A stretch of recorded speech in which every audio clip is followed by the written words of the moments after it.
What is up, everybody? This is your boy, Teran Rodriguez, host of Set Point here on OATIZ Sports Radio, your direct feed for all that sports.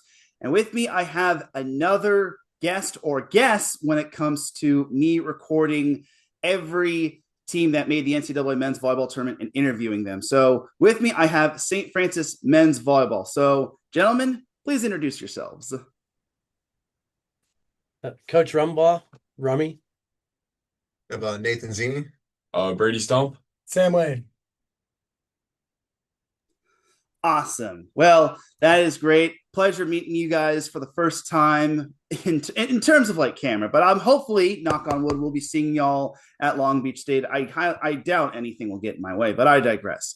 But anyway, let's talk about your season. So you wound up winning the NEC tournament. How special was that for your program and for your team and for anything? Yeah. It's been a long time coming for us. We hosted for 4 years straight, and it was a pretty hard pill to swallow for the last 3 years. We had a lot of great players going through the program, and a lot of injuries that was really misfortunate, like missing our guy Zini last year. But the fact that we could finally pull it out this year and win last year's Division I program is pretty storybook, ending to our season, and we're excited to play on Friday against Loyola Chicago and continue our run. Love to hear it. So I don't know if most people know how tough the NEC is, but talk to everyone about how truly tough the NEC is, because there are some darn good teams that play hard, including you guys. Yeah, I think we do get a little bit underrated. But whenever we play everybody across the country. And it is coming back to play the NEC. We try to play the best of the best and play those teams in the top 10. I feel like the NEC doesn't always get the recognition it needs because we don't get out to travel enough, and it's hard to get teams to travel east to play us. So it was really awesome that Hawaii came in to play us this year. Stanford's coming to pass to play us. But it's just hard to get West Coast teams to travel east to play against the time zone. But it is a grind. Every week. There's no walkover matches in the NEC. And I would compare it pretty balanced with the EIVA. It's actually a perfect comparison. And it's actually a perfect segue to go into this question. You've played some pretty good teams this year, such as Penn State. You mentioned Hawaii and Stanford. Also, George Mason's on that docket. What were some lessons that you all learned when it came to facing those teams? And what do you think you learned the most? Yeah, so we've played a ton of great teams this year, like BYU, Stanford, Penn State, Hawaii, and George Mason, and we weren't lucky enough to come away with any wins in those, but I think in every set and every game we played, we always had moments where we were really, truly competing with them and giving them a true run for their money. So then when we come back in conference play, we can kind of build confidence with that and say, hey, on our day when we're fully focused and we're, firing on all cylinders, we can really compete with, we feel like just about anyone out there. So testing ourselves against competition like that really tries to kind of builds up our confidence and lets us know deep down, like if we work hard, if we show up every day and really commit to this, which is what we've done this year, we can give anyone a run for their money. So that's just kind of the attitude that we bring from playing our non-conference games, that on our day we can always hang with anyone. I also note we actually did something a little bit different this year. When we did a lot of non-conference play, when I went to Stanford, I played two different setters, went to George Mason, and I didn't necessarily play our starting lineups in any match. I tried to play lineups that would give some guys rest and breaks, but I also felt like in the past in the NEC tournament we had those injuries come at the very end, and I wanted to prepare the whole team to be ready to go. So it was actually kind of fun. I knew the ticket to get to the NCAA tournament was through the NEC, but to make us the best we could possibly be, it was good to get to play some depth in those non-conference matches.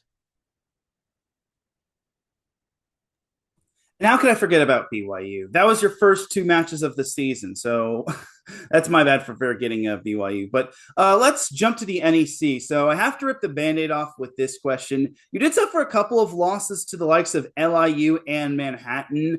Talk to me about what you learned from those two losses, and do you think that was kind of like a turning point in the season? Yeah, so obviously we had those two losses, and with LIU being, I think it was either first or second weekend of the NEC conference play, taking that loss there, and then looking past that, we end up picking up a couple more good wins, and then we end up winning the NEC. But those wins, it just shows us that we aren't the best in the NEC, and there are games where we are not going to play our best, and other teams are going to play better, and they deserve that win. So it just keeps us more, I would say, on the humble side. And you know, people like to look past the NEC, but there are teams in this conference where we are a solid program. There are solid programs in it, and it's whoever comes to play, whoever's ready to play the best volleyball that day, and that's how those games resulted. So those games just showed us what we needed to work on, and I think we worked on it, and it showed through the rest of the conference play and playoffs. That was the fourth and fifth place teams in AC, but if you look at the bottleneck with everybody 6-6 in the middle of that, anybody could have came out and made the playoffs.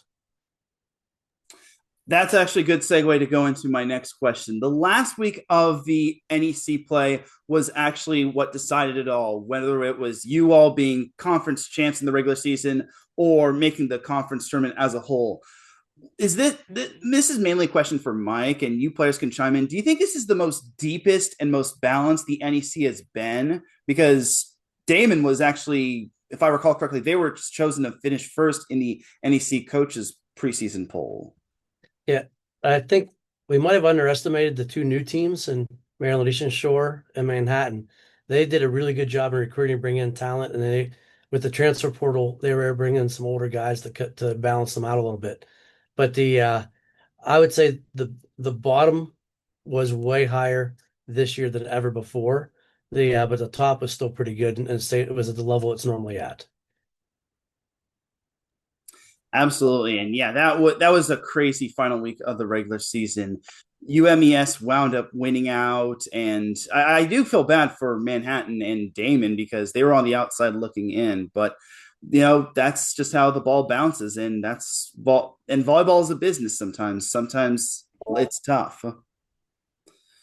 So I actually do want to talk to y'all about the new NCAA tournament format. So it's now a 12-team format. There's now regionals. Talk to me about your thoughts about this whole new format. I love the 12-team format. It shows a growth in our sport right now.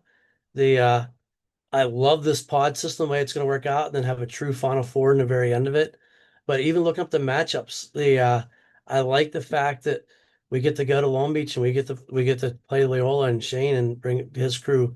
We're familiar with that trip because we make those trips very, very often, and then we're also familiar with Loyola. We get to play them like every 3 years. We're playing Loyola, and Shane's always welcome to play us. But I also like it that you look at the Ball State Pepperdine matchup that's coming up, but even how they seeded the teams, even a 12th seeded team has a chance to win a match as we go through. But I think it's gonna be really fun to watch. And I like not only did they do the quads, they did the times different. So now you can sit down on Friday night and watch 4 matches, and you can sit down on Saturday and watch 4 matches. But I think it's really good for the sport. And then even looking at the last two out, I don't see a lot of people complaining. I think they looked at the 12-team limit, and I think the right teams got in, and we don't have much complaint about who didn't get in this year because of the expansion. I 100% agree. And yeah, last year was really tough with the first two out being USC and UC Irvine. But now, thanks to this new format, those two eventually got in. And it'll eventually get bigger because the Great Lakes Valley Conference will be added to the automatic qualifiers, because after this year, they'll be 2 years old in terms of NCAA men's volleyball as a conference, and then they'll be eligible to be an automatic qualifier. So anyway, other than that, let's talk about some players who have stood out. So Rummy, talk to me about who has stood out this year, and talk to me about other players who deserve some praise and love. Yeah, I'll start with the team. In the past, I've had rosters of 26, 27, 28 guys. This year, we had 20 guys in the roster in the gym practicing every day. And I actually thought the smaller numbers helped us out because every player contributed somewhere to us getting better. Then we've had players that had to switch positions, move around a little bit. Nick Lynch did a great job of playing right side middle, and then coming into the set at the very end of the year. They taking care of an injury to one of our setters. So I thought that was actually great. On the court, it was nice that we had guys step up and fill in for others. So it wasn't always Brady getting the job done or Zini getting the job done. Sam stepped up and made his mark sometimes. So I thought day to day, match to match, individuals stepped up and helped us out. It wasn't a one man show this year, which was pretty good.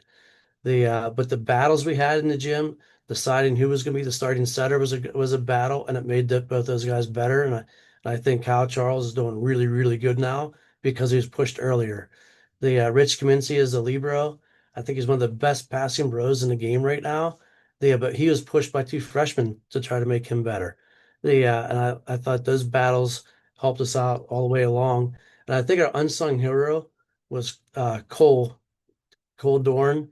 The His numbers are always good in numbers, but his name was never really mentioned. But he solidified the serve receive. He took big swings at big moments, and he had some pretty good important service runs in big matches.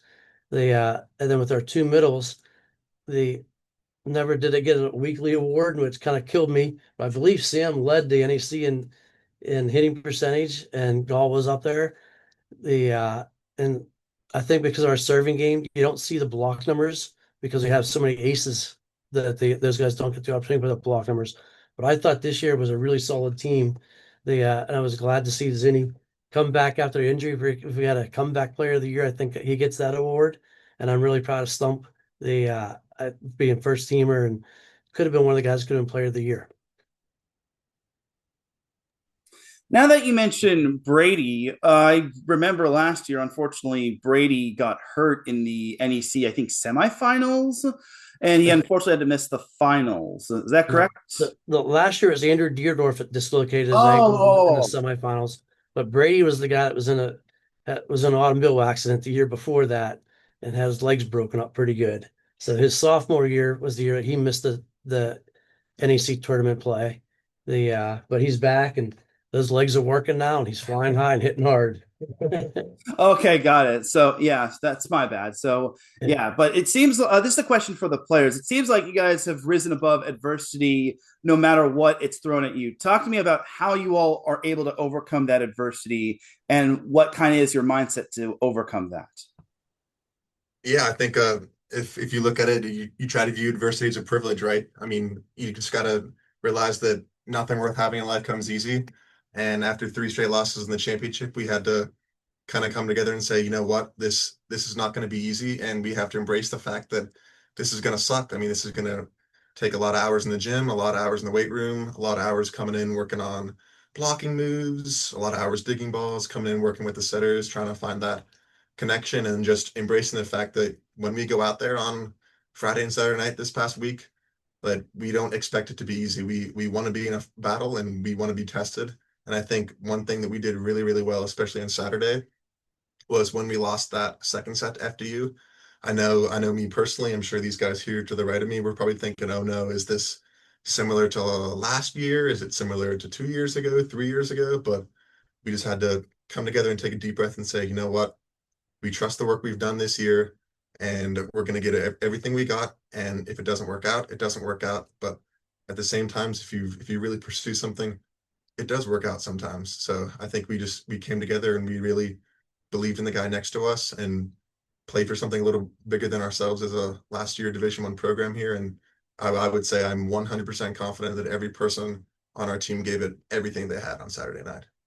Yeah, and to go off that, we're a really senior heavy, senior led team, and the fact that we all kind of had been through that shared experience of it's when you're outside of the gym, you think about it too. Like, it's just so tough to have such a great season, and it is defined by one day. And I think today or not today, but last weekend, we were all so ready for that one day and kind of to put it to rest. And I remember before the game, we were all talking to each other like, we know we were playing a great opponent, but we were so confident in ourselves and all the work that we had put in, and like how mentally prepared we were to finally come away with it, and what it meant to our program, never winning a conference title, and to our school, transitioning down to Division III. I think it was the stars aligning in a way. Like, it was really time for us to prove, the work we had put in for the last 4 or 5 years, and all of us being out on the court together. I thought it was, a pretty amazing thing that we could all, come together and really show what we had, experienced and learned throughout our time here.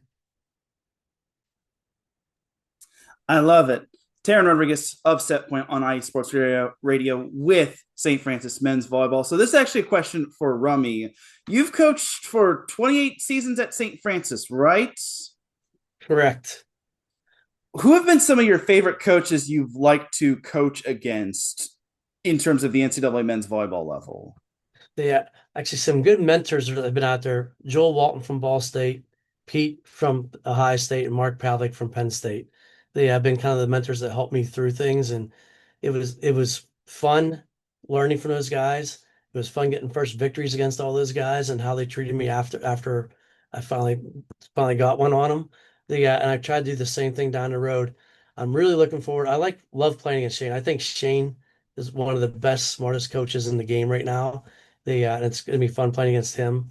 And I'm really looking forward to coaching against Nick. Nick and I did some USA stuff where I got to be his mentor, mentee situation. And whenever I was working with him, I'm like, man, he just is the man and he knows what's going on. And I kind of let him do his own thing because he felt so good. So it'd be fun to get a chance to coach against Nick. But I really do feel like Pav is probably the guy I enjoyed the coaching against the most. It's really going to feel weird when Mark Pavlik, calls it a coaching career after this year. And it's just going to feel like there's a big void in it. But I'm sure whoever Penn State hires will hopefully keep that tradition going. Unless they're facing you, of course, but I digress. So this is actually a question for the players. So what's it like being coached by Coach Rummy, and any favorite like memories or sayings that he's had? I think we all share the same level of experience being able to be coached by him. I mean, he has great knowledge. He provides us with what we need. He knows what he's talking about, so we know whenever he is trying to help us with form or attacking, whatever it may be, he knows what he's doing. He's been around the game for so long. He knows what he's talking about. So I would say all the guys on our team are all honored to be able to have him as our coach.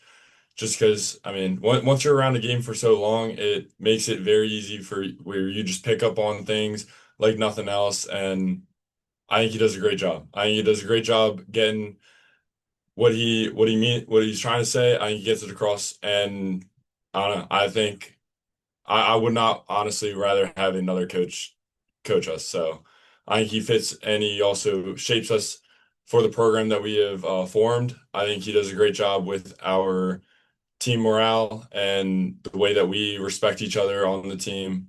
He's a big part of the reason why we are so close and such a tight-knit group with each other.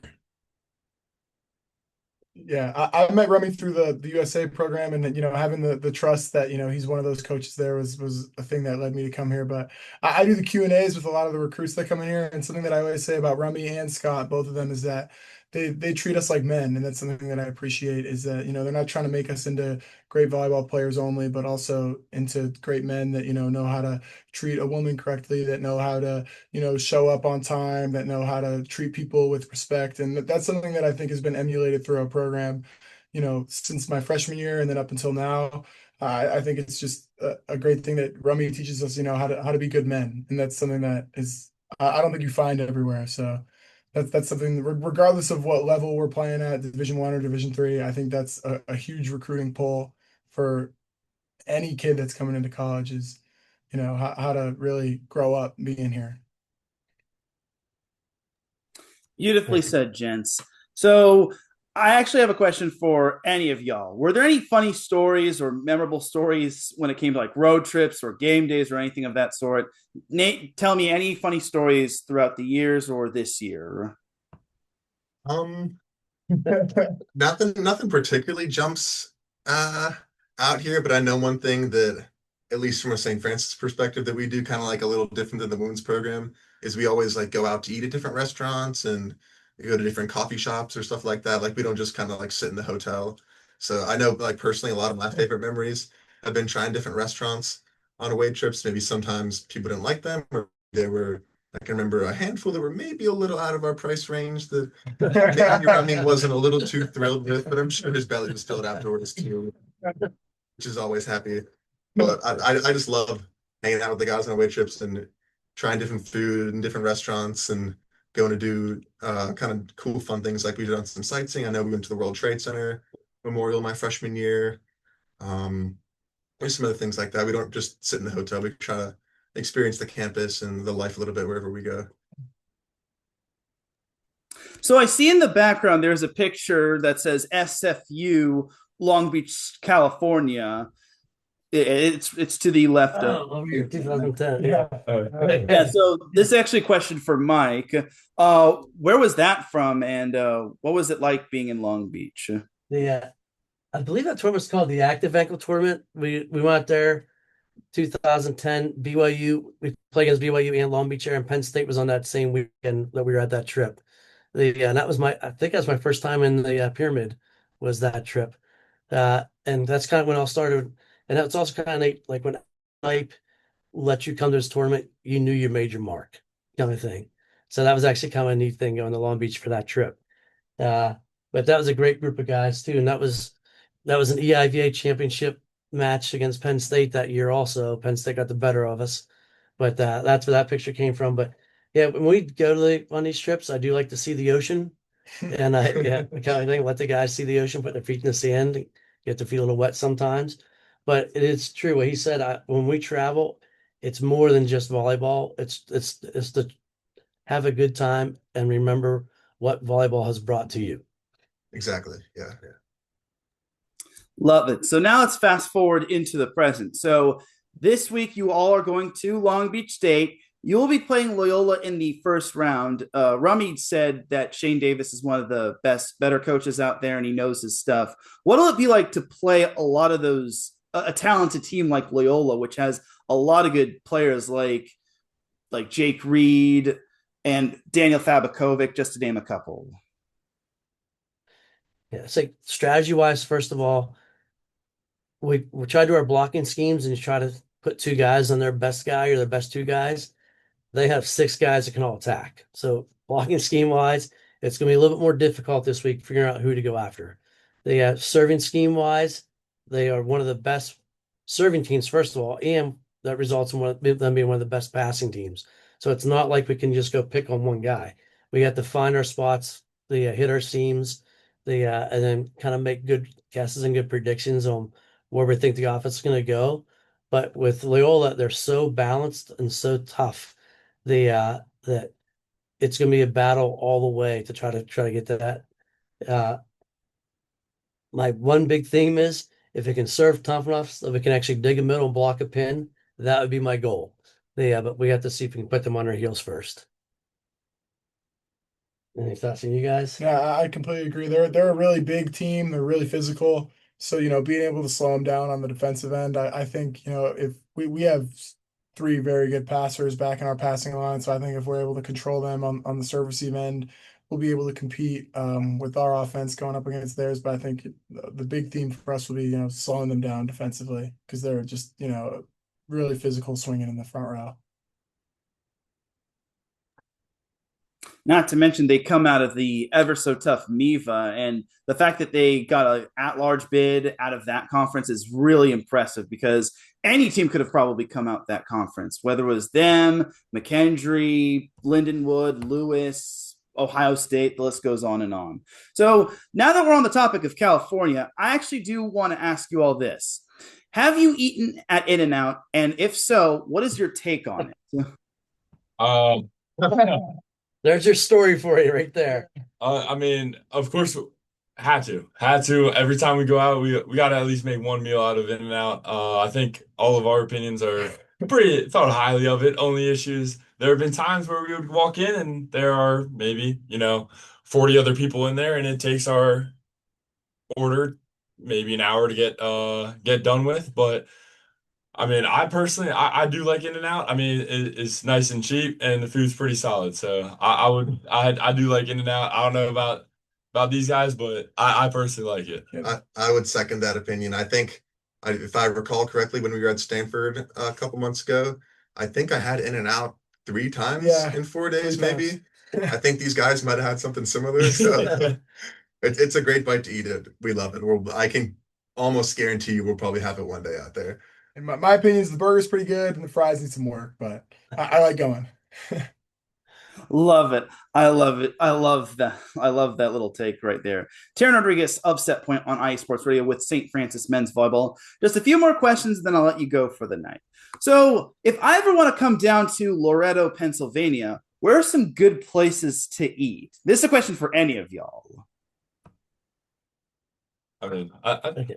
Actually, first of all, I got to tell you, you have to do the Pittsburgh sandwich from Manny Brothers. Yep. Yeah, that's a classic. And it's a classic because it was a sandwich truck that delivered to the steel mills back in 1904, before they had unions, and the guys had to learn how to eat with one hand and work with the other. So it's a sandwich with your fries, coleslaw, protein, all on between 2 pieces of sourdough bread. So that's a staple just because of the tradition of it. And then right here in Loretto, I actually really think Off the Rack is probably the team's favorite local restaurant that's not a chain. I would also give a shout out due to our wonderful assistant coach, Scott Gleason. If you were willing to drive 25 more minutes down the road, you can get some of the best Thai food of your life at OATIZ in Altoona. Scott Gleason, our assistant coach, showed me that place, and I've probably been a handful of times, and it's easily my favorite. I love Thai food personally, but I've showed it to some other guys on the team, and I've not heard one bad thing about it. So make the extra drive and head to OATIZ in Altoona. As one of the guys shown that, I'll second that. Duly noted. I will remember that in case I do go out to Loretto. So I do want to ask you for this. What is your biggest volleyball ick? And it could be anything ick-wise. That's a good question. yeah. I feel like we should start with the coach. Oh, you said, was it or ick? Like something you Something you see a volleyball player do, and you're like, No. yeah. Or anything. Actually, I hate the 2-hand jam, but we score a lot of points doing it. Yeah. Fellas, got anything you want to add in terms of that? I guess mine would be like the arm sleeves and all that extra stuff. I guess isn't for me. I think you could wear your jersey and your shorts and you're about good to go. I think when guys got all that extra stuff on, that I guess that would be mine. Mr. Accessory. You got any? I don't. Not really. I mean, maybe I second the 2-hand jam. It works for us a lot, but sometimes I'm like, maybe it doesn't look as cool as hitting the ball hard or doing something a little more flashy or something along those lines. Got it. Yeah, everyone has their different opinion, different volleyball ick. So this is actually a fill in the blank question. We're almost done here. St. Francis wins the national championship if they blank. Just fill in that blank. I would say stick to our game, and I mean, what we really proved, I would say 2 years ago, our service pressure, being able to be ranked, I think the highest in most amount of aces in a single season, showed teams that that's just what we do. So I think sticking our game, fast offense, serving hard, service pressure is going to be what will lead us to winning the games here in the near future. I'd say play free and serve tough to build on Brady's point here. Yeah, my fill in the blank would be have fun. I think when we have fun, we're a really great team. Yeah, when they have competitive joy, we're pretty good. Got it. All right. So this is a question for the players. What legacy have you left here at St. Francis, and who do you have to thank in terms of that legacy? I mean, I would just say working hard, it's like trying your best in the classroom, like trying to, be a good person, always saying thank you, please, stuff like that. And I think guys before us, like Andrew Deerdorf was a really great guy at that. Peyton Blaine was a really great guy at that. Matt Minosky. Nate Hayes, like guys that you can really like look up to and see, like they go out and into the workforce and into life after college, and you can see that, they're really respectable. AJ Schmidt is another guy. So guys like that really kind of lead the way for, show us how, we act and how we're supposed to be, treating other people. And I mean, kind of going off that, who is the one leading us to play all these teams? Who's the one running our team? It's going to be Rummy. And I think him and Scott Gleason do a great job of showing us, kind of backing up what Sam said earlier on just being a man. I think that's a huge, huge factor into how our team is coached and what the people that we look up to, what they can do for us. And I mean, they do a great job.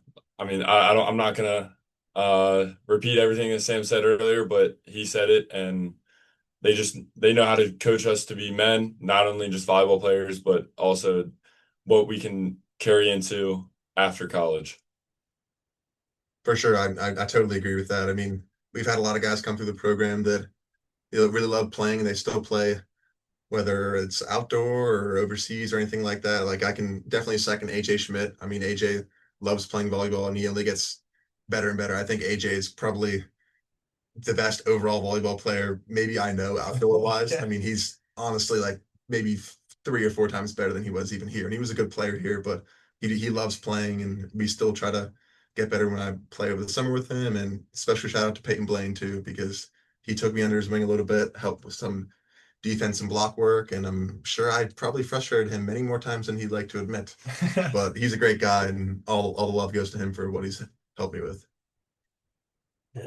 I actually like how the fact that the guys I named are all guys that showed these guys how to get in the gym when the coaches aren't around and train when the coaches aren't around and get better. I think that's part of the D1 mindset is if you want to get better, you got to work on yourself to get better. All right, I love it. So, do you have you guys? This is pretty much the tail end of the show or tail end of the interview. Do you have any other shout outs or thank yous you want to give out to before we close the book on this?